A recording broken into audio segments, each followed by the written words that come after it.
إن الحمد لله والصلاة والسلام على رسول الله وعلى آله وأصحابه أجمعين أما بعد فأعوذ بالله من الشيطان الرجيم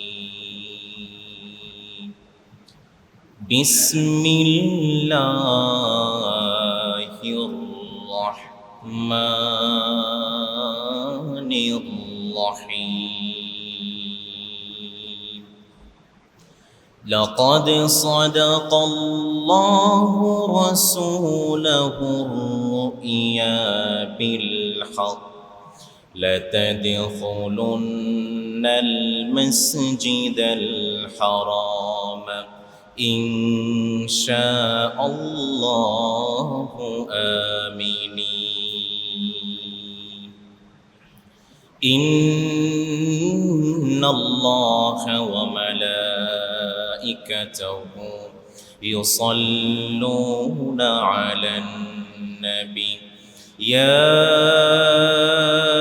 أيها الذين آمنوا صلوا عليه وسلموا تسليما اللهم صل على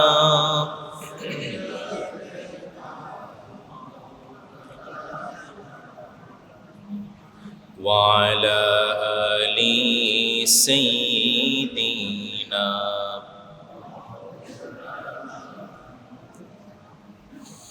اللهم صل على محمد وعلى آل محمد كما صليت على إبراهيم وعلى آل إبراهيم إنك حميد مجيد اللهم بارك على محمد وعلى آل محمد كما باركت على إبراهيم وعلى آل إبراهيم إنك حميد مجيد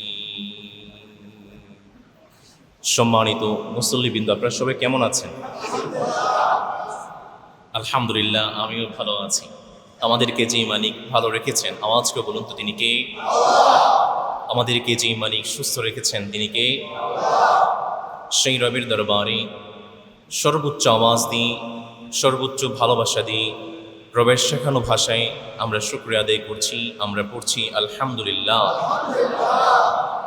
দরুদ সালাম আমাদের প্রিয় নবী মুহাম্মদুর রাসূলুল্লাহ সাল্লাল্লাহু আলাইহি ওয়াসাল্লামের প্রতি, যাকে আল্লাহ তাআলা শফিউল মুযনিবিন, সরদারে দু জাহান, রাহমাতুল লিল আলামিন করে পাঠিয়েছেন। আমরা আবারও পড়ছি সাল্লাল্লাহু আলাইহি ওয়াসাল্লাম। সম্মানিত মুসল্লিবৃন্দ, আমরা আলোচনা শুরু করেছিলাম মুজতাবা সিরিজ, নবী করিম সাল্লাল্লাহু আলাইহি ওয়াসাল্লামের জীবনীর ধারাবাহিকতায় আমরা 17তম পর্বে উপনীত হয়েছি। আমরা আজকে আলোচনা করতে চাই হুদাইবিয়ার সন্ধি। হুদাইবিয়ার সন্ধি কি এবং কেন হয়েছিল, এবং ইসলামের ইতিহাসে হুদাইবিয়ার সন্ধির গুরুত্বটা আজকে আমরা আলোচনা করতে চাই। আমরা সবাই পড়ি ইনশাআল্লাহ। নবী করিম সাল্লাল্লাহু আলাইহি ওয়াসাল্লাম মক্কা থেকে মাইগ্রেট করে মদিনায় চলে এসেছেন। আল্লাহর হাবিব মক্কা থেকে মাইগ্রেট করে মদিনায় চলে এসেছেন। নবীজি রাত্রিবেলা ঘুমিয়ে আছেন। আল্লাহ তাআলা নবী করিম সাল্লাল্লাহু আলাইহি ওয়াসাল্লামকে স্বপ্নে দেখিয়ে দিলেন। নবীজি স্বপ্ন দেখলেন আল্লাহর হাবিব মক্কাতে প্রবেশ করেছেন, বাইতুল্লাহে প্রবেশ করেছেন, এবং আল্লাহর হাবিব বাইতুল্লাহ তাওয়াফ করছেন। নবী করিম সাল্লাল্লাহু আলাইহি ওয়াসাল্লাম নিজের মাতৃভূমি যখন হিজরত করে চলে আসতেছেন মদিনাতে, বারবার পিছনের দিকে ফিরে তাকায়, আহারে আমার মাতৃভূমি, আমার জন্মভূমি, আমার বাপ দাদার ভিটা এই মক্কা, এই মক্কা ছেড়ে চলে যাচ্ছি, বারবার পিছন দিকে তাকায়। নবী করিম সাল্লাল্লাহু আলাইহি ওয়াসাল্লাম সুযোগ পেয়েছেন 6টা বছর পরে নবীজি স্বপ্নে দেখলেন নবীজি মক্কায় প্রবেশ করেছেন, নবীজি বাইতুল্লাহ তাওয়াফ করছেন, পড়েন আল্লাহু আকবার। আমাদের স্বপ্ন আর নবীদের স্বপ্ন কিন্তু এক নয়। নবীদের স্বপ্ন হচ্ছে ওয়াহী। আমরা কি স্বপ্ন দেখি?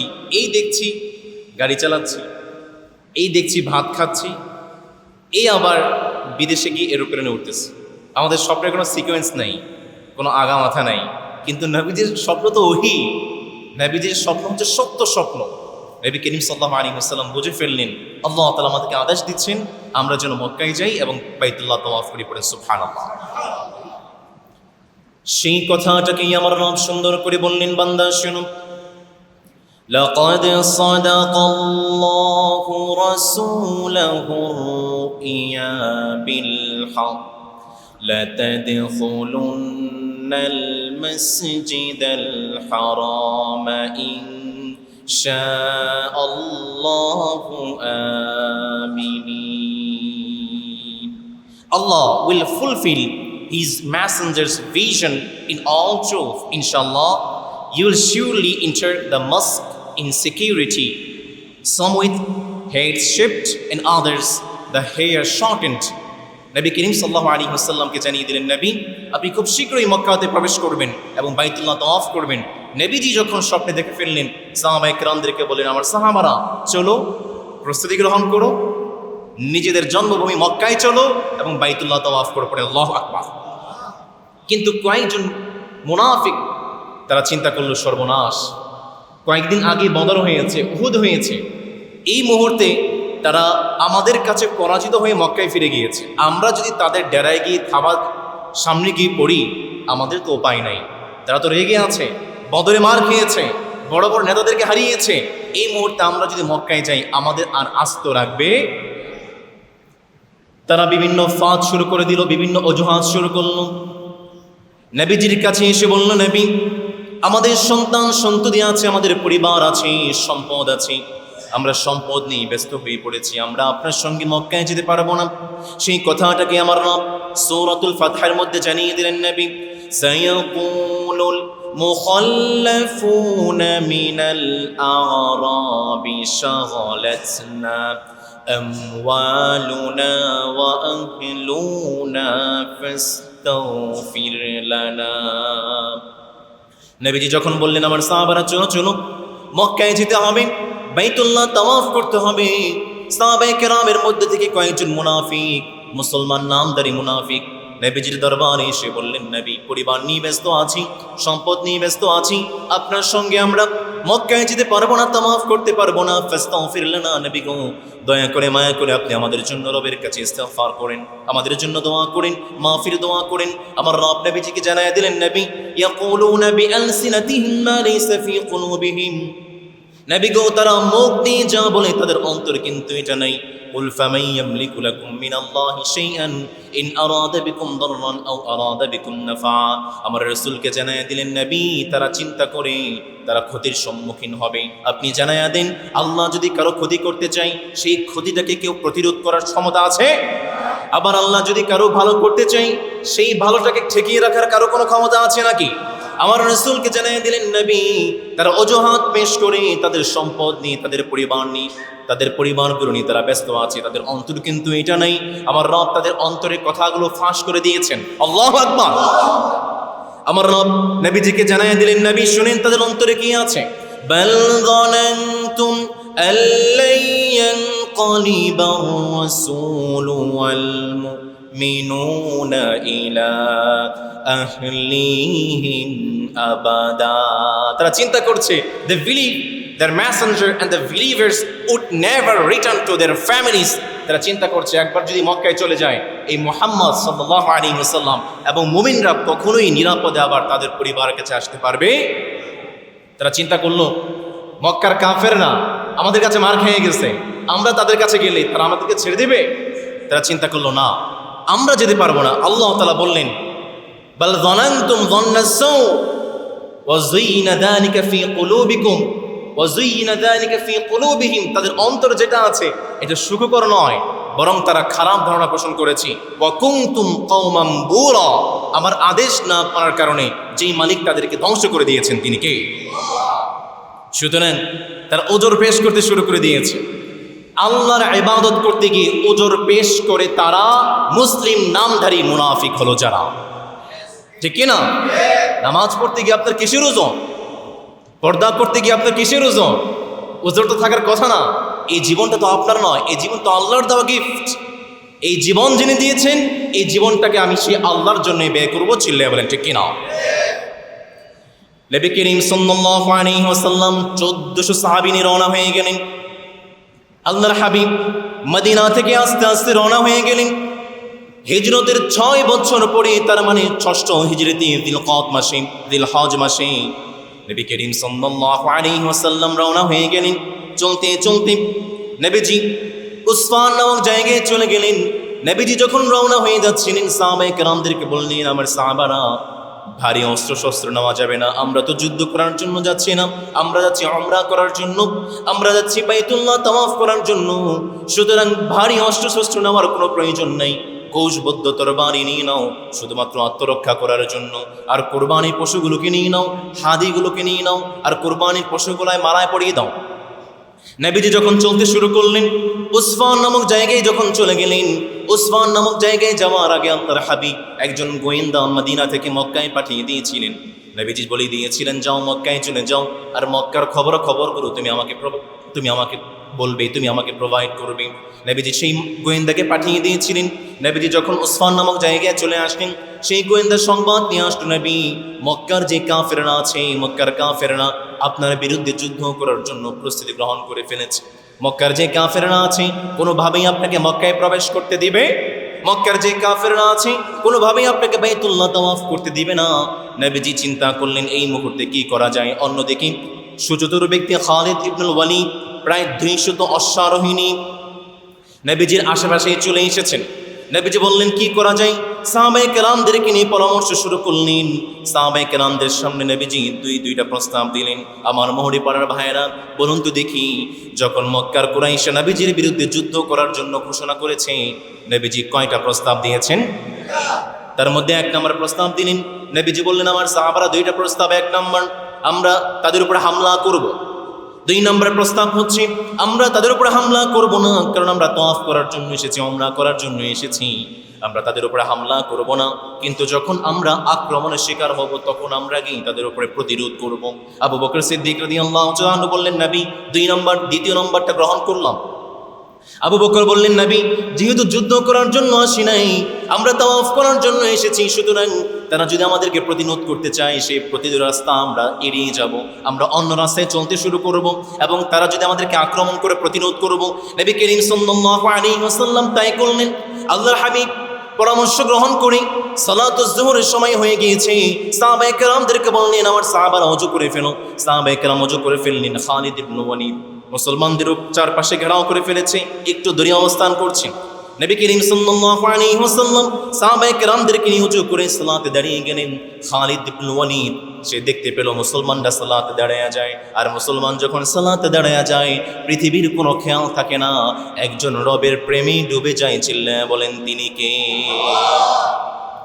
খালিদ ইবনে ওয়ালিদ তিনি চিন্তা করলেন মুসলমানরা কোনো দিকে তাকায় না, নিঃশব্দ হয়ে নামাজ আদায় করি।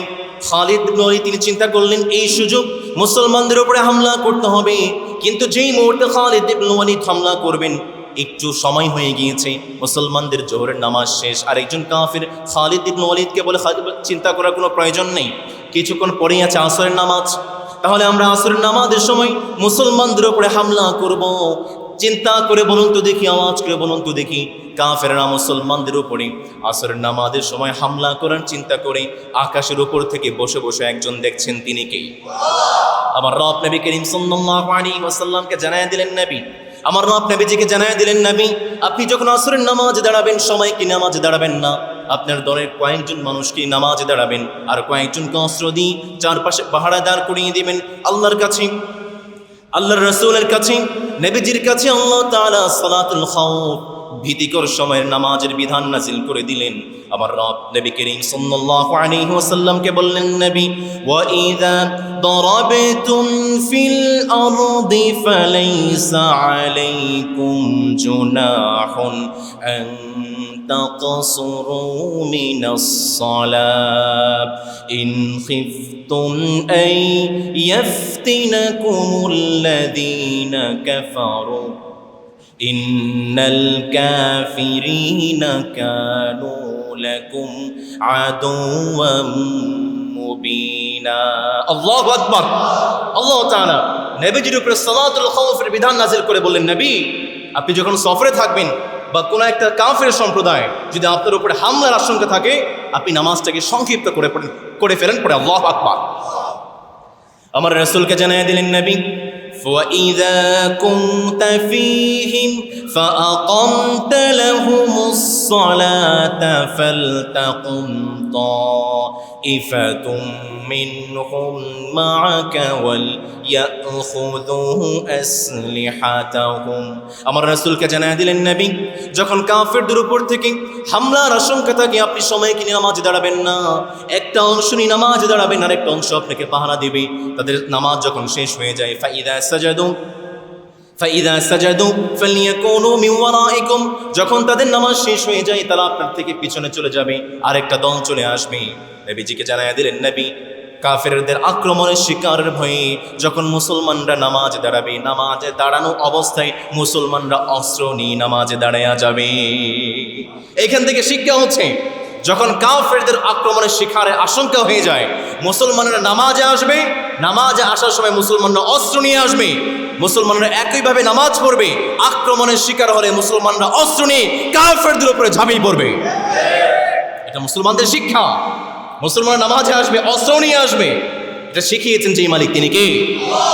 নবী করিম সাল্লাল্লাহু আলাইহি ওয়াসাল্লাম যখন সালাতুল আসরের মধ্যে এই ফায়দাগুলো, এই ফাঁদগুলো অবলম্বন করলেন, এই কৌশলগুলো অবলম্বন করলেন, খালিদ ইবনে ওয়ালিদ তিনি আর আসরের নামাজের সময় হামলা করতে পারলেন। নবী করিম সাল্লাল্লাহু আলাইহি ওয়াসাল্লাম অবরুদ্ধ রাস্তা বাদ দিয়ে ভিন্ন একটা পাহাড়ি পথ, দুর্গম পথ দিয়ে চলতে শুরু করলেন। ইচ্ছা তো উমরা করবেন, যুদ্ধ করার তো ইচ্ছা নেই, কোরবানি পশুগুলো সাথে নিয়ে এসেছেন। নবী করিম সাল্লাল্লাহু আলাইহি ওয়াসাল্লাম চলতে শুরু করলেন। চলতে চলতে একটা জায়গায় গিয়ে নবীজির কসওয়া, নবীজির বাহনটা থেমে যায়। সাহাবায়ে কেরাম বললেন, খালাতিল কসওয়া, আরে কসওয়া হয়তো রাগ করেছে, জিদ করেছে। নবীজি বললেন, মা খালাতিল কসওয়া, আমার বাহন জিদ করে নেই, আমার বাহনের এটা স্বভাবই না, বরঞ্চ যেই মালিক হস্তি বাহিনীকে আটকে দিয়েছিলেন সেই মালিক আমার বাহনটাকেও আটকে দিয়েছেন। বলুন তো দেখি, যেই মালিক আব্রাহার হস্তি বাহিনীকে আটকে দিয়েছিলেন তিনি কে? নবীজির বাহনটা বসে গিয়েছে। নবী করিম সাল্লাল্লাহু আলাইহি ওয়াসাল্লাম বাহনকে একটু ধমক দিয়ে ফেললেন। বাহনটা চলতে শুরু করি, চলতে চলতে হুদাইবিয়ার একটা ঝর্ণার কাছে এসে, অল্প কিছু একটা পানি আছে, একটা পানির কোপের কাছে এসে অবস্থান করে। সাহাবায়ে কেরাম অত্যন্ত তৃষ্ণার্ত ছিলেন, অত্যন্ত পিপাসার্ত ছিলেন। সাহাবায়ে কেরাম নবীজির দরবারে এসে বললেন, নবীজি তৃষ্ণা লেগেছে, পিপাসা লেগেছে, পানি কোথায় পাবো? নবীজি বললেন, কূপ আছে, কূপে গিয়ে পানি উত্তোলন করো। কূপের মধ্যে অল্প একটু পানি ছিল। সাহাবারা যখন পানি উত্তোলন করে পানি শেষ হয়ে যায়, নবীজির কাছে এসে বললেন, নবী পানি তো শেষ হয়ে যায়, তৃষ্ণা মেটে না, পিপাসা মেটে না, কি করতে পারি বলেন? নবীজি বললেন, একটা তীর আমার থেকে নিয়ে যাও। নবীজি তার ব্যাগ থেকে একটা তীর বের করলেন। নবীজি বললেন, এই তীরটা কূপের মধ্যে গিয়ে নিক্ষেপ করো। সাহাবায়ে কেরাম তীরটা নিয়ে গিয়েছেন। তীরটা নিয়ে যখন সাহাবায়ে কেরাম কূপের মধ্যে নিক্ষেপ করেছেন, কূপের মধ্যে নিক্ষেপ করতে দেরি কূপটা পানি দিয়ে পরিপূর্ণ হয়ে গিয়েছে। হুদাইবিয়ার প্রান্তরে নবীজির এক নম্বর মুআজিজা, নবীজির তীরটা যখন হুদাইবিয়ার কূপের মধ্যে পড়েছে, কূপটাকে পানি দিয়ে পরিপূর্ণ করে দিয়েছেন তিনি কে? মদিনায় আসার আগ পর্যন্ত সাহাবায়ে কেরাম এই কূপ থেকে পানি খেয়েছেন এবং পরিপূর্ণ তৃষ্ণা মিটিয়েছেন। কূপ থেকে এক বিন্দু পরিমাণও পানি কমে নাই। আল্লাহু আকবার। সাহাবায়ে কেরাম অবস্থান করতে শুরু করলেন। মক্কার কাফেরদের একজন কাফের বুদাইল, তিনি নবীজির কাছে এসে বললেন, নবী আপনি মক্কায় প্রবেশ করবেন, উমরা করবেন, কিন্তু কাফেররা তো আপনাকে ঢুকতে দিবে না। কাফেররা চিন্তা করছে আপনি 1400 সাহাবী নিয়ে এসেছেন, আপনি মক্কায় ঢুকবেন, উমরার নাম করে আপনি যুদ্ধ করে মক্কা দখল করবেন। সে কাফের এসে বলে, নবী কাফেরদের চিন্তা এইটা। এখন নবী করিম সাল্লাল্লাহু আলাইহি ওয়াসাল্লাম বলেন, লাম জিনা বিকিতাল, আমরা যুদ্ধ করার জন্য আসি নাই, ওয়ালাকিন্না জিনা মু'তামিরিন, আমরা উমরা করার জন্য এসেছি। সুতরাং চলো কাফেরদের সঙ্গে একটা সন্ধি হয়ে যাক, চুক্তি হয়ে যাক। বুদাইলকে বললেন কাফেরদের সঙ্গে একটা চুক্তি হবে, আমরা ওমরা করব, ওমরা করে মদিনায় ফিরে যাব, কারোর উপরে কোনো হামলা করব না। কিন্তু যদি তারা আমাদের বিরুদ্ধে যুদ্ধ করে, ফাওয়াল্লাহি, আল্লাহর কসম করে বলছি, নবীজি বললেন যতক্ষণ পর্যন্ত আমার দেহে প্রাণ আছে আল্লাহর জন্য কাফেরদের বিরুদ্ধে আমি যুদ্ধ করে যাব। বুদাইল বললেন নবী চিন্তা নেই, আমি কাফেরদের কাছে যাব, কাফেরদের কাছে গিয়ে বলবো, সব কিছু খুলে বলবো। বুদাইল মক্কার কাফেরদের কুরাইশদের কাছে চলে গেলেন, কুরাইশদের কাছে গিয়ে বললেন আমি মুহাম্মদের কাছে গিয়েছিলাম, মুহাম্মদের সঙ্গে আমার আলাপ হয়েছে, মুহাম্মদ সন্ধির চুক্তি দিয়েছে, চুক্তির একটা আগাম সংবাদ দিয়েছে। কাফেরদের মধ্যে যারা জাহেল ছিল তারা বলে লা হাজা লানা, মুহাম্মদের কথা শোনার কোনো প্রয়োজন নেই। কিন্তু যারা একটু চিন্তাশীল মানুষ, যারা ঠান্ডা মাথায় চিন্তা করতে পারে, তারা বলে বুদাইল মুহাম্মদ কি বলেছে আমাদেরকে বলো। নবী করিম সাল্লাল্লাহু আলাইহি ওয়াসাল্লামের কথাগুলো যখন বুদাইল কাফেরদের কাছে বললেন, উরওয়া ইবনে মাসউদ তিনি দাঁড়িয়ে বললেন আমি মুহাম্মদের সঙ্গে কথা বলতে চাই। উরওয়া ইবনে মাসউদ নবীজির দরবারে আসলেন, নবীজির দরবারে এসে বললেন নবী আমি আপনার সঙ্গে কথা বলতে চাই। নবীজিকে প্রশ্নগুলো করলেন, যেই প্রশ্নগুলো করলেন নবীজি সমস্ত প্রশ্নের জবাবগুলো দিয়ে দিলেন। প্রশ্নের জবাব দেওয়ার পরে উরওয়া ইবনে মাসউদ নবীজিকে বললেন নবী আপনি যদি আমাদের বিরুদ্ধে যুদ্ধ করতে চান, আপনার সঙ্গে আমরা এমন কিছু সাহাবীকে দেখতে পাচ্ছি, এমন কিছু মানুষকে দেখতে পাচ্ছি, যুদ্ধ শুরু হলে তারা আপনাকে ছেড়ে পলায়ন করবে, পালিয়ে চলে যাবে। আবু বকর সিদ্দিক রাদিয়াল্লাহু তাআলা সেখানে দাঁড়িয়েছিলেন। আবু বকর সিদ্দিক নরম নাকি গরম? হ্যাঁ, আবু বকর সিদ্দিক নরম নাকি গরম? নরম মনের মানুষ ছিলেন। আবু বকর সিদ্দিক হঠাৎ রাগান্বিত হয়ে গেলেন, কৌশবদ্ধ তরবারিটা খুলে ফেললেন, উরওয়া ইবনে মাসউদের গলার মধ্যে লাগিয়ে বললেন কি বলো বেটা, আমরা যুদ্ধ লাগলে নবীজিকে ছেড়ে চলে যাব কোশ্চিনকালও সম্ভব নয়। যতক্ষণ পর্যন্ত আমাদের দেহে প্রাণ আছে, এক ফোঁটা রক্ত থাকা পর্যন্ত আমরা কখনোই নবীজিকে ছেড়ে কোথাও পালিয়ে যাব না। উরওয়া ইবনে মাসউদ তিনি যখন কথা বলছিলেন বারবার নবীজির দাড়িতে হাত দেয়। অনেক সময় দেখা যায় যখন মুরব্বীদের সঙ্গে কথা বলি তাদেরকে বোঝানোর জন্য দাড়িতে হাত দেয়, আছে না নেই? মক্কার একটা প্রথা ছিল এইটা, যখন মুরব্বীদের সঙ্গে কথা বলতো দাড়ির মধ্যে হাত দেয়। উরওয়া ইবনে মাসউদ সে বারবার নবীজির দাড়ির মধ্যে হাত দেয়। নবীজির বাম পাশেই দাঁড়িয়েছিলেন শুবা ইবনে মুগীরা রাদিয়াল্লাহু তাআলা আনহু। মুগীরা ইবনে শুবা রাদিয়াল্লাহু তাআলা আনহু তিনি দাঁড়িয়েছিলেন কৌশবদ্ধ তরবারি নিয়ে। যখনই উরওয়া ইবনে মাসউদ নবীজির দাড়িতে হাত দেয়, তিনি তরবারির আঘাতে হাতটাকে নবীজির দাড়ি থেকে দূরে সরিয়ে দেন। উরওয়া ইবনে মাসউদ তিনি ভয় পেয়ে গেলেন, কি ব্যাপার, এতগুলো বডিগার্ড, একটা কথা বলে আবু বকর রিপিট জবাব দেয়, কাউন্টার দিয়ে দেয়। আরেকবার নবীজির দাড়িতে হাত দেয়, শুবা ইবনে মুগীরা ইবনে শুবা তিনি তরবারি দিয়ে আমার হাতটাকে সরিয়ে দেয়। উরওয়া ইবনে মাসউদ তিনি ভয় পেয়ে গেলেন, উপরের দিকে তাকালেন, মানহু তুমি কে? নবী করিম সাল্লাল্লাহু আলাইহি ওয়াসাল্লাম বললেন তিনি হচ্ছেন মুগীরা ইবনে শুবা। মুগীরা ইবনে শুবা নবী করিম সাল্লাল্লাহু আলাইহি ওয়াসাল্লামের দরবারে যখন আসলেন, সাহাবায়ে কেরামদের ভালোবাসা, নবীজির প্রতি সাহাবায়ে কেরামদের ভালোবাসা উরওয়া ইবনে মাসউদ নিজ চোখে পর্যবেক্ষণ করেছিলেন। কাফেরদের কাছে চলে গেলেন, কাফেরদের কাছে চলে গিয়ে কাফেরদের কাছে বললেন, লাকাদ ওয়াফাতু আলাল মুলুক ওয়া ওয়াফাতু আলা কাইসার ওয়া কিসরা ওয়ান নাজ্জাশী। আমি অনেক রাজ দরবারে গিয়েছি, কিন্তু মুহাম্মদের অনুসারীরা মুহাম্মদকে এত বেশি পছন্দ করে, এত বেশি ভালোবাসে, মুহাম্মদ যখন মুখ থেকে থুতু ফেলে থুতুটা জমিনের মধ্যে পড়তে পারে না, কোনো না কোনো সাহাবী সেই থুতুটা হাতের মধ্যে নিয়ে তার শরীরের মধ্যে মেখে ফেলে। মুহাম্মদ যখন কথা বলে একজন মানুষও মাথা উঁচু করে দাঁড়িয়ে থাকে না, মাথা নিচু করে ফেলে। মুহাম্মদ যা বলে সাহাবারা তাই শুনে। এমন সম্মান, আমি কিসরার দরবারে গিয়েছি, কায়সারের দরবারে গিয়েছি, নাজ্জাশীর দরবারে গিয়েছি, আজ পর্যন্ত কোনো মানুষকে, কোনো বাদশাকে তার অনুসারীরা এত বেশি সম্মান করতে পারে আমি দেখি নাই। এদের বিরুদ্ধে যুদ্ধ করতে যায় না, এদের বিরুদ্ধে যুদ্ধ করতে গেলে কিন্তু তোমরা পারবা না। নবী করিম সাল্লাল্লাহু আলাইহি ওয়াসাল্লামের কাছে আরেকজন ব্যক্তি আসলেন, বনু কিনানা গোত্রে, তিনি এসে বললেন, নবী করিম সাল্লাল্লাহু আলাইহি ওয়াসাল্লামের দরবারে যখন ঢুকতেছিলেন, নবীজি বললেন এই লোকটাকে আমি চিনি, আ'লামু হাযা, আমি এই লোকটাকে চিনি। এই লোকটা কুরবানির পশুকে অত্যন্ত সম্মান করেন। সাহাবায়ে কেরামদেরকে বললেন আমাদের যে কুরবানির পশুগুলো আছে এই লোকের সামনে চালিয়ে দাও। সাহাবায়ে কেরাম লাব্বাইক লাব্বাইক বলেন, সেই লোকটাকে ওয়েলকাম করলেন। সেই লোকটা এসে বললে সুবহানাল্লাহ মা ইয়ামবাগি লানা, আপনারা তো উমরা করার জন্য এসেছেন, হাদি নিয়ে এসেছেন, উমরা কুরবানি পশু নিয়ে এসেছেন, আপনাদেরকে আল্লাহর ঘর থেকে বিরত রাখা তো আমাদের জন্য সমীচীন নয়। মক্কার কাফেরদের কাছে গেলেন, কাফেরদের কাছে গিয়ে বললেন এরা তো কোরবানি পশু নিয়ে এসেছে, হাদি নিয়ে এসেছে, এরা উমরা করার জন্য এসেছে, এদেরকে আমরা কিভাবে আল্লাহর ঘর থেকে বিরত রাখতে পারি? মক্কার কাফেররা বলে ইজলিস, বোকা লোক বসো, মুহাম্মদ 1400 সাহাবী নিয়ে এসেছে, এই মোহাম্মদ মক্কায় ঢুকে আমাদের উপর হামলা করে মক্কা দখল করবে, বসো, আর কোনো কথা বলবো না। এদিক থেকে যুবক যারা আছে তাদের রক্ত গরম নাকি নরম? যুবকদের রক্ত গরম হয়ে গিয়েছে, আর কত সহ্য করা যায়? নবীজি মোহাম্মদ মক্কার কাছাকাছি চলে আসতেছে, মক্কায় হামলা করবে, আমরা আর কত বসে থাকবো? তারা তানাইম পাহাড় থেকে 70 থেকে 80 জন যুবক নবীজির শিবিরের মধ্যে, মুসলমানদের শিবিরের মধ্যে ঢুকে হামলা করার চেষ্টা করছিল। নবীজি তো রণকৌশলী, তিনি তো অত্যন্ত বুদ্ধিমান, রাহমাতুল্লিল আলামিন। তিনি আগে থেকেই একটা পাহারাদার সেট করে রেখেছিলেন। পরে আল্লাহু আকবার। এই পাহারাদার লিডার ছিলেন মুহাম্মদ বিন মাসলামা, তিনি পাহারা দায়িত্বে ছিলেন। যখন এই 70 থেকে 80 জন যুবক তানাইম পাহাড় থেকে নবীজির মুসলমানদের শিবিরে হামলা করতে চেয়েছে, এই মুহাম্মদ বিন মাসলামা সবাইকে বন্দী করে নবীজির দরবারে নিয়ে এসেছে।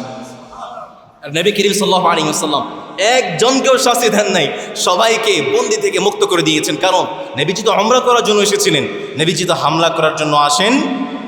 এদিক থেকে মক্কার কাফেররা চিন্তা করতেছে মুহাম্মদ অবশ্যই হামলা করবে এবং মুহাম্মদ হামলা করে মক্কা দখল করে ফেলবে। এবার নবী করিম সাল্লাল্লাহু আলাইহি ওয়াসাল্লাম উমরা করতে যাচ্ছেন, আর মক্কার কাফেররা ভুল বুঝতেছে। নিরসন তো করতে হবে, উমরা তো করতে হবে। নিরসন করার জন্য আল্লাহর হাবিব সাল্লাল্লাহু আলাইহি ওয়াসাল্লাম একজন প্রতিনিধি ওসমান রাদিয়াল্লাহু তাআলা আনহুকে পাঠালেন, বললেন ওসমান যাও মক্কার কাফেরদেরকে বুঝাইয়া বলো। ওসমান রাদিয়াল্লাহু তাআলা আনহু তিনি বাক শৈলী ছিলেন, বাক পড়ছিলেন, কাউকে কথা বলে বোঝাতে পারতেন, কনভিন্স করতে পারতেন।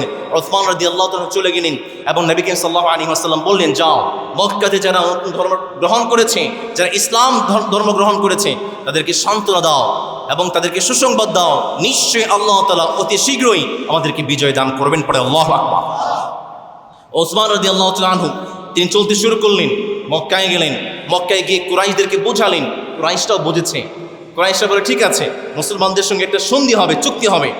তারা খসড়া লিখতে শুরু করেছে, কিন্তু তাদের যে বৈঠক, এই বৈঠকটা সংক্ষিপ্ত হওয়ার পরিবর্তে লম্বা হয়ে গিয়েছে। খসড়া লিখতে লিখতে ওসমান রাদিয়াল্লাহু তাআলা সময়টা লম্বা সময় নিয়ে ফেলেছেন।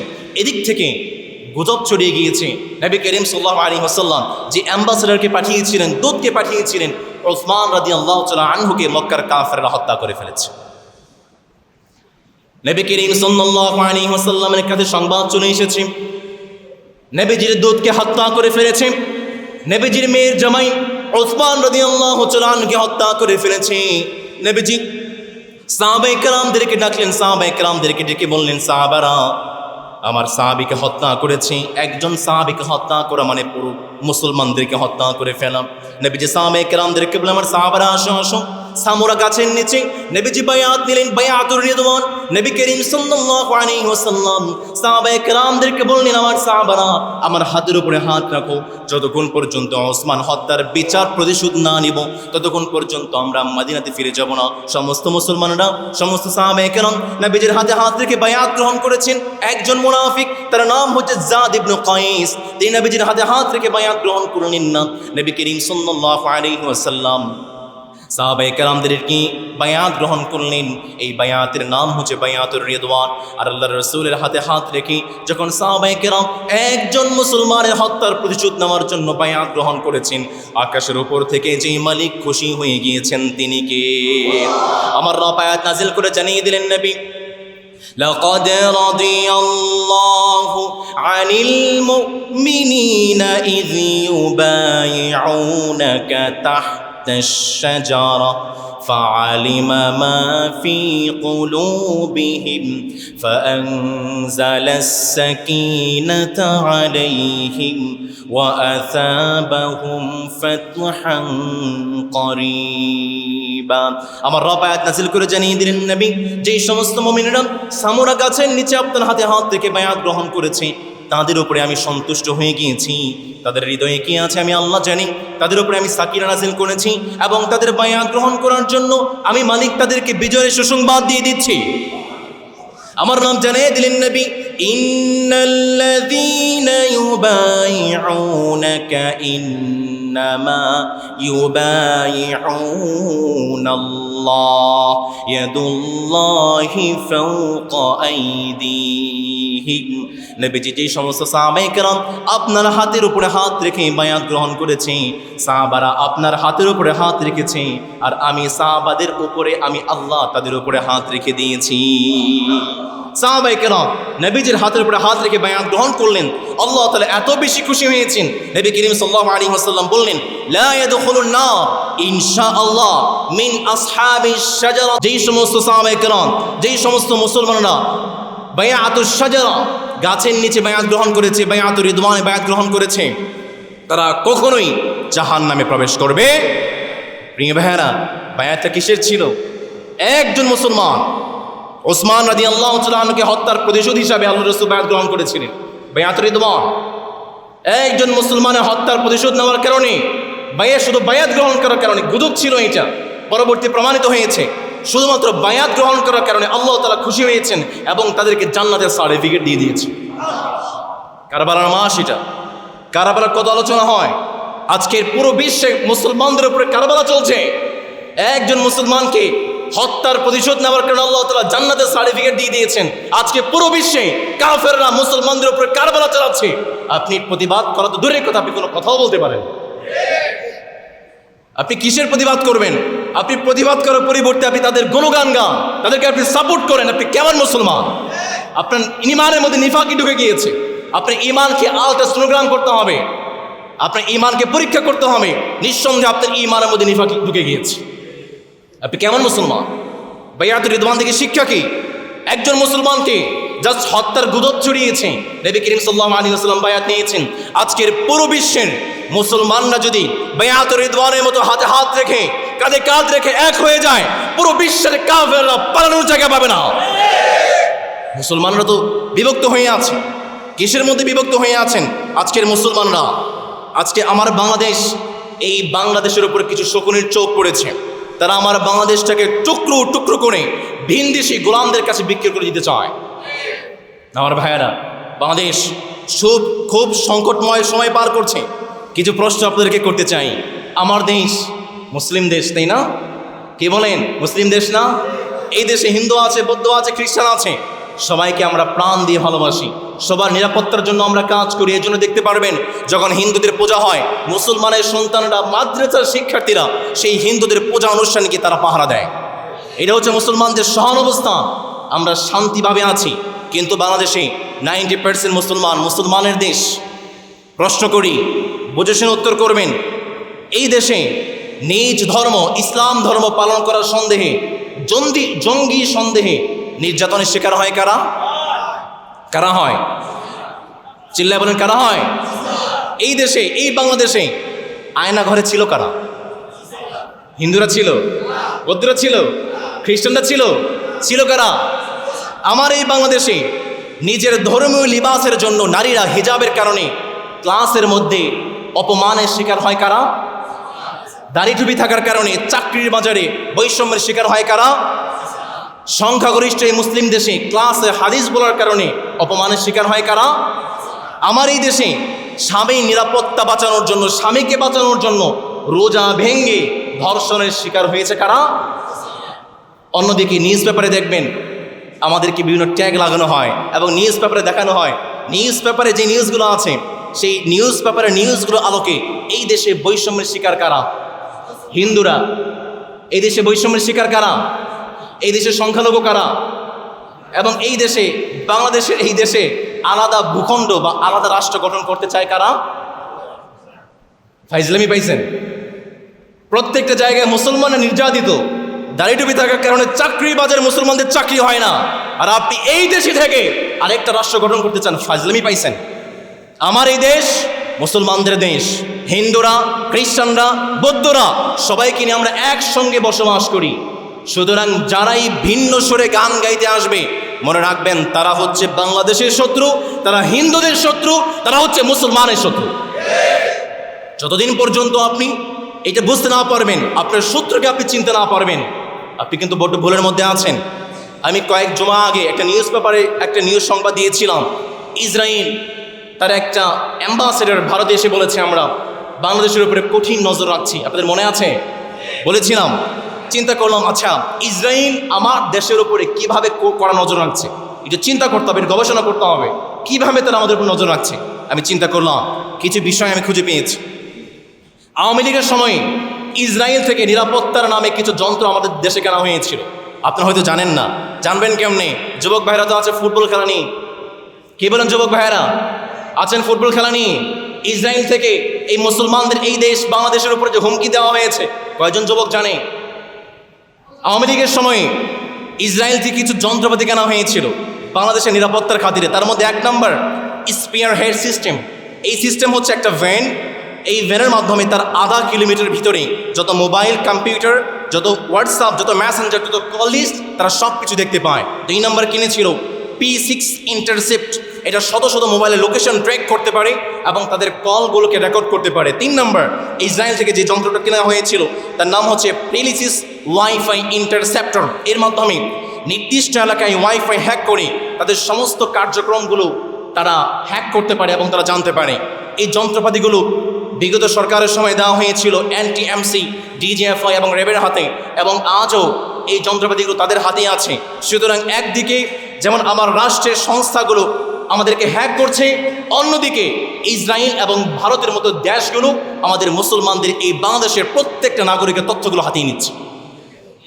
এই দেশের একজন মুসলমান নিরাপদ নয়।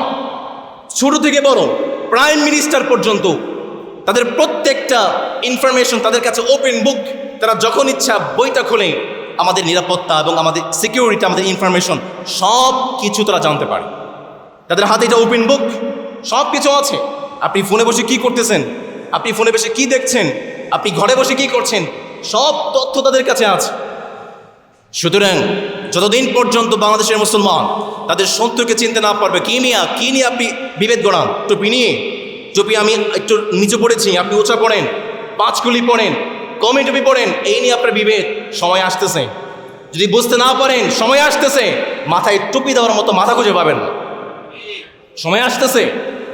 আজকের বাংলাদেশে মুসলমানদেরকে বিভক্ত করে দেওয়া হয়েছে। নির্বাচনের আগ মুহূর্তে বেশ কিছু ঐক্য আমরা দেখতে পেয়েছিলাম। নির্বাচনের পরে ভারতীয় ফান্ডিংয়ের মাধ্যমে, ইসরায়েলের ফান্ডিংয়ের মাধ্যমে তারা বিভিন্নভাবে বাংলাদেশের মুসলমানদেরকে বিভক্ত করার চেষ্টা করছে। তার কারণ হচ্ছে ডিভাইড অ্যান্ড রুল, ভাগ করো, শাসন করো। এটা হচ্ছে তাদের মূলনীতি। আর মুসলমানদের মূলনীতি হচ্ছে এক থাকো, শক্তি গঠন করো এবং কাফেরদের উপরে ঝাঁপিয়ে পড়ো। তাদের রুল হচ্ছে ডিভাইড অ্যান্ড রুল, ভাগ করো, শাসন করো। আজকের মৌদুদিবাদ নিয়ে বাংলাদেশে ওলামায়ে কেরামদের মাঝে বিভেদ। কওমি, আলিয়া, জামাত, চরমনাই, হেফাজত, আপনি কিসের বিভেদ করেন? আপনার সঙ্গে আমার ফরজ নিয়ে কোনো ভেদাভেদ আছে? আপনি যেই কয়েকটা ফরজ নামাজ পড়েন, আমি সেই কয়েকটা ফরজ নামাজ পড়ি। আপনি যেই কয়েকটা সুন্নত পড়েন, আমি সেই কয়েকটা সুন্নত পড়ি। বিভেদ হচ্ছে নফল নিয়ে। আপনি কিসের নফল নিয়ে বিভেদ করছেন?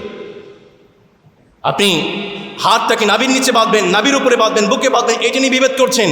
বিভেদ করতে থাকেন, বুঝতে না পারলে এমন সময় আসবে হাতটা বাঁধার মতো হাত আপনি খুঁজে পাবেন না। বুঝতে হবে। ওসমান রাদিয়াল্লাহু তাআলা আনহু তার হত্যার গুজব যখন ছড়িয়ে যায়, নবী করিম সাল্লাল্লাহু আলাইহি ওয়াসাল্লাম বায়াতুর রিদওয়ান নিয়েছিলেন। প্রিয় ভাইয়েরা, বায়াতুর রিদওয়ান থেকে শিক্ষা হচ্ছে, আপনাদেরকে আমি কেন জানালাম? শিক্ষা হচ্ছে বাংলাদেশের ক্রান্তি লগ্নে যখন এই মুসলমানদের প্রয়োজন হবে, বাংলাদেশের ক্রান্তি লগ্নে যখন এই পুরো বিশ্বের কাফেররা মুসলমানদের উপরে ঝাঁপিয়ে পড়ার চেষ্টা করবে, মুসলমানরা হাতে হাত রেখে, কাঁধে কাঁধ রেখে আমার দেশটাকে বাঁচাতে এক হয়ে কাফেরদের উপরে হামলা করবে। পারবেন ইনশাল্লাহ? মুসলমানদের ক্রান্তি লগ্নে সুখে দুঃখে থাকতে পারবেন ইনশাল্লাহ? ইমানটাকে মজবুত করতে হবে। ইমানের মধ্যে নিফাকি নিয়ে পারবেন না তো। ইমানের মধ্যে নিফাকি থাকলে আপনি বিজয় অর্জন করতে পারবেন না তো। সাহাবায়ে কেরাম, নবী করিম সাল্লাল্লাহু আলাইহি ওয়াসাল্লাম যখন বায়াতুর রিদওয়ানে বায়াত গ্রহণ করেছেন, কাফেরদের কলিজায় আগুন ধরে গিয়েছে। সোহাইল কাফেরদের পক্ষ থেকে নবীজির দরবারে আসলেন, নবী আমরা যুদ্ধ করতে চাই না, চলেন সন্ধি করি। ঠিক আছে, আর যুদ্ধ না, সন্ধি করি। দেখেন মুসলমানরা এক হয়ে গিয়েছে আর কাফেররা নিচু হয়ে গিয়েছে। নবী করিম সাল্লাল্লাহু আলাইহি ওয়াসাল্লামের কাছে সোহাইল এসে বলে, নবী আমরা সন্ধি করতে চাই। নবী করিম সাল্লাল্লাহু আলাইহি ওয়াসাল্লাম বললেন, ঠিক আছে সন্ধি হয়ে যাবে। নবীজি সন্ধির জন্য চুক্তি করলেন, কিছু খসড়া করলেন, কি কি সন্ধি হবে। নবী করিম সাল্লাল্লাহু আলাইহি ওয়াসাল্লাম 1 নম্বরে বললেন, আজ থেকে 10 বছর পর্যন্ত কাফেরদের সঙ্গে মুসলমানদের আর কোনো যুদ্ধ হবে না, কাফেরদের সঙ্গে মুসলমানদের আর কোনো লড়াই হবে না। 2 নম্বর যুদ্ধ হচ্ছে, 2 নম্বর শর্ত হচ্ছে এই বছর মুসলমানরা উমরা পালন না করে মদিনায় ফিরে যাবে। সাহাবায়ে কেরাম মনে মনে চিন্তা করে উমরা করার জন্য এসেছিলাম, উমরা না করেই চলে যাব। নবীজি বলেন চুপ থাকো, সমস্যা নেই। সুবহানাল্লাহ পড়েন। নবী করিম সাল্লাল্লাহু আলাইহি ওয়াসাল্লামের কাছে 3 নাম্বার চুক্তি করা হলো, আগামী বছর মুসলমানরা মদিনা থেকে মক্কায় আসবে, কোনো তরবারি নিয়ে আসতে পারবে না, কোনো ভারী অস্ত্র নিয়ে আসতে পারবে না, কোনো কামান, কোনো বর্ষা, কোনো গোলা বারুদ নিয়ে আসতে পারবে না, শুধুমাত্র কুশ বৌদ্ধ তরবারি নিয়ে আসবে আর 3 দিন অবস্থান করবে। 3 দিন অবস্থান করার পরে মক্কা থেকে চলে যেতে হবে। 4 নাম্বার শর্ত হচ্ছে, যখন কোনো মুসলমান মক্কা থেকে ইসলাম গ্রহণ করে মদিনায় যাবে, নবীজির কাছে প্রস্তাব করা হলো যদি কোনো মুসলমান মক্কা থেকে মদিনায় যায় তাহলে নবীজি সেই মুসলমানকে মক্কায় ফিরিয়ে দিবেন। অন্যদিকে কোনো কাফের, কোনো মুসলমান যদি কাফের হয়ে মদিনা থেকে মক্কায় চলে আসে তাহলে মক্কার কাফেররা সেই বান্দাকে আর মদিনায় ফিরিয়ে দিবে না। নবী করিম সাল্লাল্লাহু আলাইহি ওয়াসাল্লামের সাহাবায়ে কেরাম রাগান্বিত হয়ে গেলেন, কি বলে, মক্কা থেকে একজন মুসলমান সে আমাদের কাছে আসবে, আমরা তাকে ফিরিয়ে দেব, এটা আবার কেমন শর্ত? নবীজি বললেন চুপ থাকো, অসুবিধা নেই, ফাতহাম মুবিনা, চূড়ান্ত বিজয় আছে। নবী করিম সাল্লাল্লাহু আলাইহি ওয়াসাল্লাম সব মেনে নিলেন। নবী করিম সাল্লাল্লাহু আলাইহি ওয়াসাল্লাম আলী রাদিয়াল্লাহু তাআলাকে ডাকলেন, আলী আসো, চুক্তি লিখতে শুরু করো। আলী রাদিয়াল্লাহু তাআলা তিনি লিখলেন বিসমিল্লাহির রহমানির রহিম। সুহাইল বলে বিসমিল্লাহ, মান হুয়া রহমান, রহমান আবার কে? মাল্লাযী মা রহমান, রহমান আবার কে? রহমান কিন্তু চিনি না। বিসমিল্লাহ লেখা যাবে না, লেখো বিসমিকাল্লাহুম্মা। সাহাবায়ে কেরাম বলেন বিসমিল্লাহ লিখবো না, এই চুক্তি মানি না। আল্লাহু আকবার। নবী করিম সাল্লাল্লাহু আলাইহি ওয়াসাল্লাম চুক্তির শুরু করেছেন বিসমিল্লাহ দিয়ে। সুতরাং মুসলমানদের সমস্ত কাজ শুরু হবে কার নাম দিয়ে? চিল্লায় বলতে হবে কার নাম দিয়ে? আর আমাদের সমাজে চামচে দেখা যায়, যখন কোনো বক্তৃতা শুরু করে প্রথম 10 মিনিট শুধু নেতার গুণগান গাইতে থাকে। আপনি কিসের চামচামি করেন মিয়া? নবী করিম সাল্লাল্লাহু আলাইহি ওয়াসাল্লাম শিখিয়েছেন, আপনি যখন কোনো কথা বলবেন, কোনো কাজ করবেন, কোনো চুক্তি করবেন, একজন রবের নামে হবে, তিনি কে? নবী করিম সাল্লাল্লাহু আলাইহি ওয়াসাল্লাম বলেন ঠিক আছে, বিসমিল্লাহ নিয়ে আপত্তি, আলী লিখো বিসমিকাল্লাহুম্মা। লেখা হলো বিসমিকাল্লাহুম্মা। নবীজি বললেন আলী লিখো হাদা মা কাদা আলাইহি মুহাম্মাদুর রাসূলুল্লাহ, এটা হচ্ছে মুহাম্মদুর রাসূলুল্লাহ সাল্লাল্লাহু আলাইহি ওয়াসাল্লামের পক্ষ থেকে। সুহাইল বলে মান রাসূলুল্লাহ, রাসূলুল্লাহ আবার কে? মুহাম্মদ। আমরা যদি তোমাকে রাসূলুল্লাহ বলেই মেনে নিতাম তাহলে তোর যুদ্ধ হতো না, আজকে এই সন্ধি চুক্তি হতো না। নবী করিম সাল্লাল্লাহু আলাইহি ওয়াসাল্লাম বলে আনা সাদিক, আমি সত্যি আল্লাহর রাসূল, কিন্তু তুমি আমাকে মিথ্যাবাদী প্রতিপন্ন করছো। ওকে মানলাম, আলী রাসূলুল্লাহ কেটে দাও। আলী বলে পারবো না। নবীজি আবার বলেন আলী রাসূলুল্লাহ কেটে দাও। আলী বলে জীবন যাবে, রাসূলুল্লাহ কাটতে পারবো না। সুবহানাল্লাহ পড়বেন না? নবী করিম সাল্লাল্লাহু আলাইহি ওয়াসাল্লাম বলে আলী তোমাকে কাটতে হবে না, দাও আমার কাছে দাও। কোথায় আছে রাসূলুল্লাহ? নবীজি নিজে রাসূলুল্লাহ কেটে দিলেন, শুধু লিখলেন মুহাম্মদ বিন আব্দুল্লাহ। আল্লাহু আকবার। আমার রাসূল কতটা সহনশীল ছিলেন, কত ধৈর্যশীল ছিলেন। সুবহানাল্লাহ পড়বেন না? নবী করিম সাল্লাল্লাহু আলাইহি ওয়াসাল্লামের যখন চুক্তি লেখা হয়ে যায়, এমন সময় একজন সাহাবী আবু জান্দাল রাদিয়াল্লাহু তাআলা আনহু, তিনি মক্কা থেকে পায়ের মধ্যে বেড়ি পড়ানো ছিল। ইসলাম গ্রহণ করার কারণে আবু জান্দালকে অনেক নির্যাতন করা হয়েছে, অনেক অত্যাচার করা হয়েছে, অনেক অপমান করা হয়েছে, অনেক কষ্ট দেওয়া হয়েছে। আবু জান্দাল তার পায়ের মধ্যে বেড়িটা নিয়ে পা হেঁচড়াতে হাঁচড়াতে মদিনায় আসলেন। এমন সময় সুহাইল বসা। সুহাইল বলে নবী আপনার সঙ্গে চুক্তি হয়েছে, মক্কা থেকে যখন কোনো মুসলমান ইসলাম গ্রহণ করে মদিনায় আসবে তাকে ফেরত দিতে হবে। আবু জান্দালকে ফেরত দিন। নবীজি বললেন আবু জান্দালকে আমার কাছে থাকতে দাও। সুহাইল বলে না না, আপনি আপনার সিদ্ধান্ত অনুযায়ী কাজ করেন। নবী করিম সাল্লাল্লাহু আলাইহি ওয়াসাল্লাম বললেন ঠিক আছে, আবু জান্দালকে নিয়ে যাও। কারণ মুসলমানদের কাজ হচ্ছে, মুসলমান যে ওয়াদা করবে জীবন দিয়ে হলেও মুসলমান তা রক্ষা করে ছাড়বে। আপনি ওয়াদা রক্ষা করতে পারেন না, আপনি কিসের মুসলমান? মুসলমান একটা ওয়াদা করেছে, জীবন দিয়ে হলেও মুসলমান সেই ওয়াদা রক্ষা করবে। চিল্লায় বলেন ঠিক কিনা? নবী করিম সাল্লাল্লাহু আলাইহি ওয়াসাল্লাম আবু জান্দালকে বলে আবু জান্দাল চলে যাও। আবু জান্দাল মুসলমানদেরকে ডেকে বললেন আমার মুসলমান ভাইয়েরা, দেখেছো অনেক কষ্ট করেছি, অনেক নির্যাতনের শিকার হয়েছি, শুধুমাত্র ইসলাম গ্রহণ করার কারণে পায়ের মধ্যে বেড়ে পড়েছি, অনেক নির্যাতনের শিকার হয়েছি। এই মুহূর্তে নবীজি ঘোষণা দিয়ে দিলেন যেন আমি আবু জান্দাল মক্কায় ফিরে যাই। নবীজি বললেন ইয়া আবু জান্দাল, হে আবু জান্দাল, ইসবির ওয়াহতাসিব, আবু জান্দাল রে ধৈর্য ধারণ করো, আল্লাহ তোমার জন্য বিজয় রেখে দিয়েছেন। নবী করিম সাল্লাল্লাহু আলাইহি ওয়াসাল্লামের কথা শুনে ওমর ফারুক আর স্থির থাকতে পারছেন না, অনেক ধৈর্য ধারণ করেছেন। ওমর ফারুক নবীজির দরবারে এসে বললেন নবী আলাসনা আল্লাহ, আমরা কি সত্যের উপরে নই? নবীজি বললেন বালা, আমরা অবশ্যই সত্যের উপরে আছি। ওমর ফারুক বললেন, নবী ওয়া আদুবুনা আলাল বাতিল, আমাদের শত্রুরা কি মিথ্যার উপরে নয়? নবীজি বললেন, হ্যাঁ অবশ্যই আমাদের শত্রুরা মিথ্যার উপরে আছে। ওমর ফারুক বললেন, নবী তাহলে আমরা কেন পরাজয় মেনে নিলাম? আমরা কেন এবার ওমরা পালন করছি না? আমরা কেন আবু জান্দালকে পাঠিয়ে দিলাম? নবী করিম সাল্লাল্লাহু আলাইহি ওয়াসাল্লাম ওমর ফারুককে বললেন, ওমর ফারুক রাগটাকে সংবরণ করো, একটু থেমে যাও, আমি সেই কাজটাই করি যেই কাজটা আমার রব আদেশ করেন। ওমর ফারুক থামতে পারলেন না, আবু বকরের কাছে আসলেন। আবু বকরের কাছে এসে বললেন, ভাই দেখেছো নাকি নবীজি কি বলছে? আবু বকর বলে, ওমরে ফারুক রে, ভাই জান রে, আর কথা বলতে যাও না, কারণ আমার রাসূল আমার রবের আদেশের অমান্য হন না। ইন হুয়া ইল্লা ওয়াহয়ুন ইউহা, আমার রাসূলকে আমার রব যা বলেন আমার রাসূল তো দুনিয়াতে তাই পালন করেন, ঠিক কি না? নবী করিম সাল্লাল্লাহু আলাইহি ওয়াসাল্লাম বলেন, ঠিক আছে, সন্ধি হয়ে গিয়েছে, আবু জান্দাল চলে গিয়েছে। সাহাবায়ে কিরামদেরকে বললেন, মাথা মুন্ডন করো, কোরবানি করে ফেলো, আমরা এই বছর আর তাওয়াফ করতে পারছি না, আমরা করতে পারছি না। সাহাবায়ে কেরাম কেউ ওঠে না, বসে আছে, অভিমান করে ফেলেছে, কষ্ট পেয়েছে। আবার বললেন সাহাবায়ে কেরামদেরকে, বললেন উমরা করো। সাহাবায়ে কেরামদেরকে বললেন মাথা মুন্ডন করো, কোরবানি করে ফেলো। সাহাবায়ে কেরাম ওঠে না। আবার বললেন, তাও ওঠে না, 3 বার ওঠে না, বসে আছে। নবীজি রাগ করে উম্মুল মুমিনিন উম্মে সালামা রাদিয়াল্লাহু আনহার ঘরে চলে গেলেন। উম্মে সালামাকে বললেন, সাহাবায়ে কেরামদেরকে বলতেছে, শুনতেছে না। দেখেছেন নবীজি তার স্ত্রী উম্মে সালামার সঙ্গে পরামর্শ করেছেন। আর আমাদের সমাজে এমন কিছু ভাই আছেন, বিয়ে করে সে হয়ে যায় নবাব আর বউকে বানায় কামের বেটি, আছে না নাই? সে যা বলবে তাই, একচ্ছত্র অধিপতির মালিক। আমার রাসূল তিনি তার স্ত্রীর সঙ্গে পরামর্শ করেছেন, আপনি কে? কেন আপনি আপনার স্ত্রীর সঙ্গে পরামর্শ করেন না? উম্মে সালামা রাদিয়াল্লাহু আনহা তিনি বললেন, নবী আপনি কি চান না সাহাবারা আপনার কথা শুনুক? নবীজি বললেন, হ্যাঁ অবশ্যই চাই। উম্মে সালামা বললেন, যান, তাবু থেকে বের হয়ে যান, আপনি নিজে কোরবানি করে ফেলেন, আপনি নিজে মাথা হলক করে ফেলেন, দেখবেন আপনাকে দেখে সাহাবায়ে কেরামও করে ফেলেছে। আল্লাহু আকবার। নবী করিম সাল্লাল্লাহু আলাইহি ওয়াসাল্লাম তাবু থেকে বের হয়ে আসলেন, মাথা হলক করলেন। নবীজিকে দেখে সাহাবায়ে কেরাম মাথা হলক করতে শুরু করে দিয়েছে। এমনভাবে মাথা কাটতেছে, হলক করছে, রাগে যেন একজন আরেকজনের কল্লা কেটে ফেলবে, তারপরে করতে হচ্ছে। আল্লাহর রাসূল তো করে ফেলেছেন। নবী করিম সাল্লাল্লাহু আলাইহি ওয়াসাল্লাম কুরবানি করে ফেললেন, সাহাবায়ে কেরাম সবাই কুরবানি করে ফেললেন। নবী করিম সাল্লাল্লাহু আলাইহি ওয়াসাল্লাম মদিনায় ফিরে আসবেন, এমন সময় মক্কা থেকে একজন নারী মহিলা সাহাবী তারা নবীজির কাছে আসলেন। কাফেররা বলে, মুহাম্মদ ফেরত দাও। নবীজি বললেন, একটু কৌশল অবলম্বন করলেন। নবীজি বললেন, চুক্তিতে লেখা ছিল যখন কোনো পুরুষ মক্কা থেকে মদিনায় আসবে তখন আমরা ফেরত দিব। এখানে তো মহিলাদের নাম ছিল না। নবী করিম সাল্লাল্লাহু আলাইহি ওয়াসাল্লাম মেয়েদেরকে ফেরত দিলেন না, সঙ্গে সঙ্গে আল্লাহ তাআলা আমার রাসূলের উপর আয়াত নাযিল করে জানিয়ে দিলেন।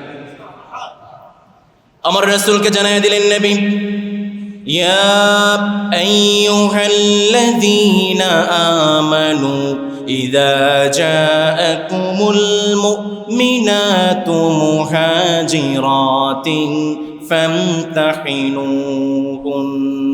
আমার রাসূলকে জানিয়ে দিলেন, নবী যখন কোনো মহিলা একদম মক্কা থেকে মদিনায় আসবে, হিজরত করবে, প্রথমে আপনি তাদেরকে পরীক্ষা করে নেবেন। আল্লাহু আ'লামু বিঈমানিহিন্না, আমি তাদের ঈমান সম্পর্কে জানি। ফাইন আলিমতুমুহুন্না মুমিনাতিন ফালা তারজিউহুন্না ইলাল কুফফার, যখন আপনি জেনে ফেলবেন তারা মুমিন, তারা ইসলাম গ্রহণ করেছে, তারা মুমিনা নারী, তারা মুসলিম গ্রহণ করেছে, আপনি কখনোই তাদেরকে কাফেরদের কাছে ফেরত দিবেন না। লা হুন্না হিল্লুন লাহুম ওয়া লা হুম ইয়াহিল্লুনা লাহুম, কারণ মুসলিম নারীরা কাফেরদের জন্য বৈধ, আবার কাফেরদের জন্য কাফেররাও মুসলিম নারীদের জন্য বৈধ নয়। আমার রাসূলকে জানায়া দিলেন, নবী এই চুক্তি টিকিয়ে রাখার জন্য যদি আপনাকে কিছু খরচাপাতিও করতে হয় আপনি খরচাপাতিও করবেন, এবং সাহাবায়ে কেরামদেরকে জানিয়ে দিবেন, সাহাবায়ে কেরাম চাইলে তাদেরকে মোহরের বিনিময়ে বিবাহ করতে পারে। নবী করিম সাল্লাল্লাহু আলাইহি ওয়াসাল্লামকে জানিয়ে দিলেন, নবী ওয়ালা তুমসিকু বিআসামিল কাওয়াফির, আজকে থেকে যদি কোনো মুসলমান কাফের নারীকে বিয়ে করে সেই বিয়ে চান হবে না। একজন মুসলমানের সঙ্গে কাফেরের কোনো সম্পর্ক হতে পারে না। এই আয়াত নাযিল হওয়ার সঙ্গে সঙ্গে ওমর ফারুক রাদিয়াল্লাহু তাআলা আনহু তার দুইজন কাফের স্ত্রীকে তালাক দিয়ে দিয়েছেন। নবী করিম সাল্লাল্লাহু আলাইহি ওয়াসাল্লাম মদিনায় চলে আসলেন। আবু বসীর একজন সাহাবী, তিনি মক্কা থেকে ইসলাম গ্রহণ করে মদিনায় আসলেন। আবু বসীর তাকে নেওয়ার জন্য মদিনা থেকে 2জন লোক চলে এসেছে, মক্কা থেকে 2জন লোক চলে এসেছে। নবীজিকে বললেন, নবী আবু বসীরকে ফেরত দেন। নবীজি ফেরত দিয়ে দিলেন। আবু বসীর যখন চলতে চলতে যুলহুলাইফা নামক জায়গায় তিনি এসে একটু বিশ্রাম গ্রহণ করছিলেন। যেই 2জন সাথী মক্কা থেকে তাকে নেওয়ার জন্য এসেছিল তারা খেজুর খাচ্ছিলেন। আবু বসীর তিনি বললেন, তোমাদের হাতে যে তরবারি আছে অত্যন্ত সুন্দর তরবারি, এটা আমার কাছে দাও তো দেখি। আবু বসীর তরবারিটাকে নিয়ে একজনকে মেরে ফেলেছে। আরেকজন যে সাথী মক্কা থেকে এসেছিল, সে দৌড়াতে পালাতে পালাতে নবীজির দরবারে এসে বলে, নবী সর্বনাশ, আমার একজন সাথীকে মেরে ফেলেছে, আমি কোনোভাবে প্রাণ বাঁচিয়ে আপনার কাছে এসেছি। আবু বাসির হাজির। নবীজি বলে, আবু বাসির, তুমি তো যুদ্ধের দামা বাজিয়ে দিচ্ছ। আবু বাসির তিনি চিন্তা করলেন, আমি যদি মদিনায় থাকি আমাকে অবশ্যই মক্কায় ফেরত দেওয়া হবে। তিনি মদিনা থেকে বের হয়ে সমুদ্রের কাছাকাছি একটা জায়গায় এসে তিনি শিবির স্থাপন করলেন। ওই দিক থেকে আবু জান্দাল, যাকে নবী করিম সাল্লাল্লাহু আলাইহি ওয়াসাল্লাম মদিনা থেকে মক্কায় পাঠিয়েছিলেন, তিনিও সংবাদ পেলেন আবু বাসির তিনি মদিনা থেকে বের হয়ে সমুদ্রের কিনারবর্তী অবস্থান করছেন। তিনি মক্কা থেকে আবু বাসিরের কাছে চলে আসলেন। এরপরে যারাই মক্কা ইসলাম গ্রহণ করতো তারা আর মদিনায় যেত না, তারা সবাই এই সমুদ্রের কাছে এসে বসবাস করতে শুরু করেছে। তাদের তো বাঁচতে হবে, খাইতে হবে, খাবে কি? মক্কা থেকে যখন কোনো কাফের শামের দিকে একটা কাফেলা নিয়ে যায়, ব্যবসায়িক কাফেলা, তারা কাফেলার উপর হামলা করে আর তাদেরকে লুটপাট করে এই দিয়ে তারা জীবনযাপন করছে। মক্কার কাফেররা অতিষ্ঠ হয়ে গিয়েছে। নবীদিকে সংবাদ পাঠালো, নবী আপনি সাহাবীদেরকে মদিনায় নিয়ে যান, আমাদেরকে আর ফেরত দিতে হবে না। পরে আল্লাহু আকবার, চূড়ান্ত বিজয়। আল্লাহ তাআলা আয়াত নাযিল করে জানিয়ে দিলেন, নবী ইন্না ফাতাহনা লাকা ফাতহাম মুবিনা, নবী আমি আপনাকে সুস্পষ্ট বিজয় দান করেছি। এখন প্রশ্ন আসতে পারে, কেমন বিজয়? বিজয়টা হচ্ছে, প্রথম শর্ত ছিল মুসলমানদের সঙ্গে কাফেরদের শান্তি চুক্তি হবে কয় বছরের? চিল্লায় বলেন, কয় বছরের? নবী করিম সাল্লাল্লাহু আলাইহি ওয়াসাল্লাম মক্কা থেকে আসার পরে সুযোগ পাচ্ছিলেন না এই যুদ্ধ ওই যুদ্ধ। নবীজি শুধু ন্যাশনালি দাওয়াত দিচ্ছিলেন, তার নিজের দেশের মধ্যে দাওয়াত দিচ্ছিলেন। এই যে সুযোগ পাইলেন, এই সুযোগে নবী করিম সাল্লাল্লাহু আলাইহি ওয়াসাল্লাম শুধু জাতির মধ্যে নয়, ইন্টারন্যাশনালি আন্তর্জাতিকভাবে দাওয়াত শুরু করে দিয়েছে। কেমন ইফেক্ট হয়েছে? ইফেক্টটা হচ্ছে, নবী করিম সাল্লাল্লাহু আলাইহি ওয়াসাল্লাম যখন হুদায়বিয়া গিয়েছিলেন, আপনাদেরকে মনে আছে কয় শত সাহাবী ছিল? 1400 সাহাবী। তার ঠিক 2 বছর পরে নবী করিম সাল্লাল্লাহু আলাইহি ওয়াসাল্লাম যখন মক্কা বিজয় করেছেন, মক্কা বিজয়ে আল্লাহর হাবিব 10,000 সাহাবী নিয়ে মক্কা বিজয় করেছেন। আল্লাহু আকবার। নবী করিম সাল্লাল্লাহু আলাইহি ওয়াসাল্লাম বিভিন্ন দূত পাঠিয়ে, দূত মারফত বিভিন্নভাবে সাহাবায়ে কেরামদের কাজে লাগিয়ে দূরে দূরে বিভিন্ন বাদশার কাছে, মালিকের কাছে বিভিন্নভাবে ইসলামের দাওয়াত দিয়েছেন। এবং মক্কা বিজয়ের মাধ্যমে কিভাবে মুসলমানদের লাভ হয়েছে এবং কিভাবে মুসলমানদের বিজয় হয়েছে আমরা আগামী জুমাতে আলোচনা করব ইনশাআল্লাহ। সম্মানিত ভাইয়েরা, একটা অনুরোধ আপনাদের কাছে আছে। অনুরোধটা হচ্ছে, আমরা প্রতি জুমাতে একটা টপিক নিয়ে আলোচনা করি। ফর এক্সাম্পল, আমরা মুজতবা সিরিজ আলোচনা শুরু করেছি, নবী করিম সাল্লাল্লাহু আলাইহি ওয়াসাল্লামের জীবনী আলোচনা করছি। আজকে আমরা 7ম পর্ব আলোচনা করেছি। প্রতিটা জুমাতে আমরা একটা টপিক নিয়ে আলোচনা করি। তো জুমার মাঝখানে বা জুমার শুরু থেকে কেউ যদি না থাকেন, তিনি কিন্তু এই টপিকটা বুঝতে পারবেন না। এবং এই টপিকগুলো আমাদের জন্য অত্যন্ত গুরুত্বপূর্ণ। তার কারণ হচ্ছে, আমাদের সমাজে অনার্স মাস্টার্সের কিন্তু অভাব নেই। অনার্স মাস্টার্স শেষ করেছেন এরকম মানুষের কিন্তু অভাব নেই। কিন্তু আল্লাহর হাবিবের একটা জীবনীর বই শেষ করেছেন এমন মানুষ কয়জন খুঁজে পাওয়া যাবে? আপনি জীবনে সব শিখলেন, দেখেছেন, আপনি সায়েন্স শিখেছেন, কেমিস্ট্রি শিখেছেন, আপনি ম্যাথ শিখেছেন, আপনি ভূগোল শিখলেন, আপনি সব শিখলেন, কিন্তু আপনার এই 30-35 বছর 40 বছরে আপনার রাসূলের একটা জীবনী পড়ার সুযোগ হয় নাই। আপনার চেয়ে কপাল পোড়া কি হতে পারে? ঠিক কিনা? সুতরাং জুমা এটা হচ্ছে মুসলমানদের জন্য অন্যতম একটা শেখার জায়গা। জুমা এটা হচ্ছে মুসলমানদের লার্নিং পিরিয়ড। সুতরাং আমরা এই জুমার আলোচনাকে কাজে লাগি। আমরা তো আর কোনো কিস্সা কাহিনী বলি না। আমি যখন থেকে এই মসজিদে এসেছি, আমরা কিস্সা কাহিনী দিই, আজে বাজে কাহিনী দিয়ে আমরা সময় পার করেছি, এমন কেউ বলতে পারবে? আলহামদুলিল্লাহ। আপনাদের এই জুমাতে আলোচনা করার জন্য আমাকে পুরো সপ্তাহ পড়াশোনা করতে হয়। আমি যে কথাগুলো বলি শুধু আপনাদের সামনে তো না, মিডিয়ার মাধ্যমে হাজার হাজার মানুষ দেখতে পায়। সুতরাং একটা স্লিপ অফ টাং হয়ে গেলে আমি কাফের হয়ে যাব। বসে আছে একজন মানুষ আমাকে কাফের ঘোষণা করবে। সুতরাং আমাকে পড়াশোনা করতে হয়, অনেক গবেষণা করতে হয়। এক একটা কথা বলার আগে আমাকে অনেক অ্যানালাইসিস করতে হয়। এই যেমন আইপ্যাডটা এখানে আছে, অনেকেই বলেন হুজুর সামনে ল্যাপটপ নিয়ে বসে থাকে, এটা আমার ল্যাপটপ না, এটা আমার আইপ্যাড। এখানে দেখেন সব আরবি লেখা, এই যে ভাইদেরকে দেখাচ্ছে সব আরবি লেখা।